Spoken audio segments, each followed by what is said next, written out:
Imagine turning on your tap and brown, sewage-smelling water pours out. For thousands in Jackson, Mississippi, this is daily life. But why did their pipes fail? You might think it was just a severe winter storm that crashed the system overnight. But the real cause started 50 years ago, inside a courtroom.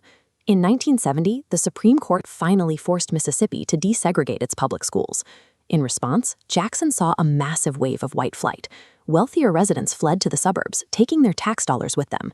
But the city's massive underground water system, built for 250,000 people, stayed exactly the same size.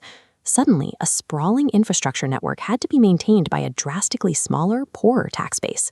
Add in 50 years of indifference from hostile state leadership toward an increasingly black city, and those unfunded pipes were left to slowly rot underground.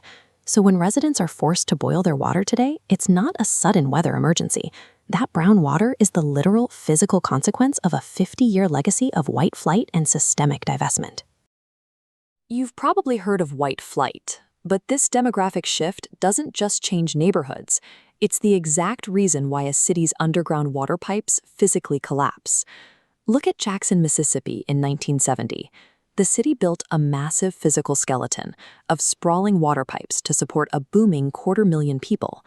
But following school desegregation that year, wealthier white residents fled the city, taking their businesses and their tax dollars with them. Here's the friction. The surface population rapidly shrank, but that sprawling underground network of pipes stayed exactly the same size. The city was left with a devastating math problem. A smaller, poorer population was suddenly burdened with the impossible cost of maintaining a massive metropolitan grid. Facing this severe infrastructure deficit, the city was forced to defer necessary upgrades for decades. The unfunded pipes slowly decayed into a weakened physical skeleton, leaving a brittle system with absolutely no safety margin. And that sprawling 1970s infrastructure? When an atypical winter storm hit Jackson, the entire unfunded system completely crashed. When back-to-back winter storms hit Jackson, Mississippi, the city's water system completely crashed. But this ongoing emergency goes way beyond frozen pipes. Understanding the crisis means looking at the daily human toll, the broken skeleton underground, and the fight to fix it. For residents, the daily reality is unlivable. Taps flow with brown water stained by manganese. In some neighborhoods, the water literally smells like raw sewage. Families are paying monthly utility bills for contaminated water while spending extra out-of-pocket on bottled water just to survive. Why did the system collapse so badly? The answer lies in the city's changing skeleton.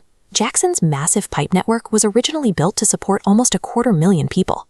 But after school desegregation in the 1970s, massive white flight hollowed out